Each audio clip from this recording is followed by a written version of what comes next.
Hello everyone, and welcome back to the channel. I'm so glad you're here. If you want to sound more fluent, more confident, and more like a native English speaker, then today's lesson is exactly what you need. In this video, we're going to upgrade your everyday vocabulary to an advanced C1 level. Because here's the truth. Many learners speak correct English, but they still sound basic. And the difference isn't grammar, it's vocabulary choice. Native speakers don't repeat simple words like good, big, or happy all the time. They vary their language. They choose words that are more precise and expressive. So today, I'm going to help you do exactly that. Let's start with feelings. Instead of always saying happy, you can say elated, thrilled, overjoyed, delighted, content, exhilarated, or pleased. Each one expresses a slightly different level of emotion. For example, instead of saying, I was very happy when I heard the news, you could say, I was thrilled when I heard the news, or even, I was absolutely elated when I heard the news. Another example, she was very happy with her exam results.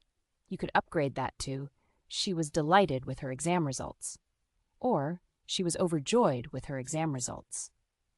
See how much more expressive those sentences sound? And instead of sad, try melancholy, disheartened, distressed, gloomy, upset, or dispirited. Notice how much more natural and descriptive these sound. For example, instead of saying he felt very sad after hearing the news, you could say he felt deeply distressed after hearing the news, or he felt completely disheartened after hearing the news. Here's another one. She felt very sad on that rainy afternoon. You could say, she felt gloomy on that rainy afternoon, or she felt a little melancholy that afternoon. Those words paint a much clearer emotional picture of these sound. When expressing uncertainty, don't just say maybe or perhaps. You can say conceivably, possibly, it's plausible, it's conceivable, or there's a strong likelihood that. For example, instead of saying maybe the plan will work, you could say the plan will possibly work, or it's plausible that the plan will work. Another example, maybe the company will expand next year. You could say the company could conceivably expand next year, or there's a strong likelihood that the company will expand next year. These phrases make you sound thoughtful and articulate. Now let's talk about size. Instead of big, use substantial, considerable, extensive, significant, immense, enormous, vast, or ample. These words help you sound much more precise. For example, instead of saying, the company made a big investment this year, you could say, the company made a substantial investment this year, or the company made a considerable investment this year. Here's another example. Instead of saying, they built a big park in the city, you could say, they built a vast park in the city, or they built an enormous park in the city. And instead of small, try slight, minute, modest, limited, insignificant, or compact. These words are much more precise. For example, instead of saying, the park is small, you could say the park is compact, or the park is modest. For quality, instead of good, you can say excellent, outstanding, exceptional, commendable, superb, admirable, or splendid. For example, instead of saying the performance was good, you could say the performance was excellent, or performance was outstanding. And instead of bad, try dreadful, atrocious, unfavorable, substandard, problematic, or undesirable. Strong vocabulary creates strong impact.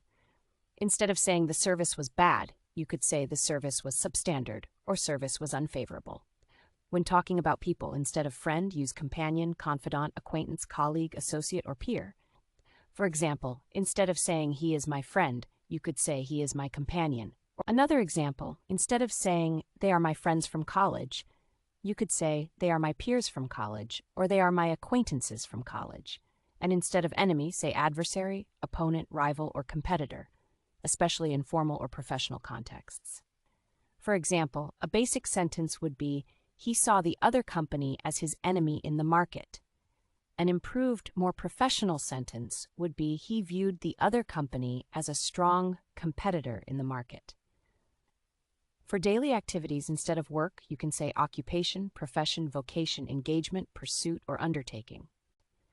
For example, instead of saying, my work keeps me busy during the day, you could say, my profession keeps me engaged throughout the day. When asking questions, instead of why, say what is the rationale, for what reason, what accounts for this, or what underlies this issue. And instead of how, use by what means, in what manner, or through what process. For example, instead of saying, "Why did this happen?" you could say, "What is the rationale behind this happening?" Another example, instead of saying, "How was this system built?" you could say, "Through what process was this system developed?" For agreement, instead of yes, say certainly, absolutely, definitely, undoubtedly, without a doubt, or by all means. For example, instead of saying, "Yes, I agree with your point," you could say, "Absolutely, I agree with your point." Another example, instead of saying, "Yes, I'll help you," you could say, "Certainly, I'll help you." For disagreement, instead of no, try, "I'm afraid not," not necessarily, "that may not be the case," or "I'm not entirely convinced." For example, instead of saying, "No, that's wrong," you could say, "I'm afraid not. That may not be the case." To describe frequency, instead of often, use frequently, regularly, repeatedly, routinely, habitually, or consistently. Instead of sometimes, try occasionally, intermittently, sporadically, or from time to time. For example, instead of saying, "I often go to the gym," you could say, "I frequently go to the gym." For example, instead of saying, "I sometimes take breaks," you could say, "I occasionally take breaks." When talking about quantity, instead of a lot, say numerous, a multitude of, a plethora of, countless, or a significant number of. For example, instead of saying, "There are a lot of options available," you could say, "There are numerous options available." Instead of few, use a handful of, a minority of, scarce, limited, or insufficient. For example, instead of saying, "There are few resources left," you could say, "There are limited resources remaining." For expressing opinions, instead of "I think," say "I believe," "I contend," "I assert," "I maintain," "It seems to me," or "I'm of the opinion that." Instead of "I like," use "I appreciate," "I value," "I admire," "I'm fond of," or "I'm keen on." For example, instead of saying, "I think this solution will work," you could say, "I believe this solution will work." For example, instead of saying, "I like this idea," you could say, "I appreciate this idea," or "I'm keen on this idea." When describing difficulty, instead of hard, use challenging, arduous, demanding, onerous, formidable, or taxing. For example, instead of saying, "This task is hard," you could say, "This task is challenging." And instead of easy, try straightforward, effortless, manageable, or uncomplicated. Another example, instead of saying, "This task is easy," you could say, "This task is manageable." For reactions, instead of surprised, say astonished, amazed, astounded, flabbergasted, or bewildered. For example, instead of saying, "She looked surprised," you could say, "She looked bewildered," or "She looked astounded."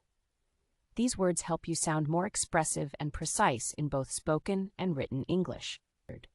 Instead of angry, use irate, indignant, exasperated, incensed, or outraged. For example, instead of saying, "He was angry about the delay," you could say, "He was irate about the delay." To connect ideas smoothly, instead of but, use however, nevertheless, nonetheless, yet, on the other hand, or alternatively. For example, instead of saying, "The plan is quick but efficient," you could say, "The plan is quick, nevertheless, it is highly efficient." These alternatives help your sentences sound more formal and better connected. And instead of and, use moreover, furthermore, additionally, as well as, or together with. For example, instead of saying, "He is skilled and experienced," you could say, "He is skilled, furthermore, he is experienced." And finally, instead of describing everything as nice, say pleasant, delightful, charming, agreeable, enjoyable, or appealing. For example, instead of saying, "It was a nice experience," you could say, "It was a delightful experience." Another example, instead of saying, "The place is nice," you could say, "The place is charming." These alternatives help your descriptions sound more vivid, precise, and engaging. Remember, speaking like a native isn't about using difficult words randomly. It's about choosing better words naturally. Start small. Replace just 2 or 3 basic words in your daily conversations. Practice them consistently. The more precise your vocabulary becomes, the more confident and fluent you'll sound.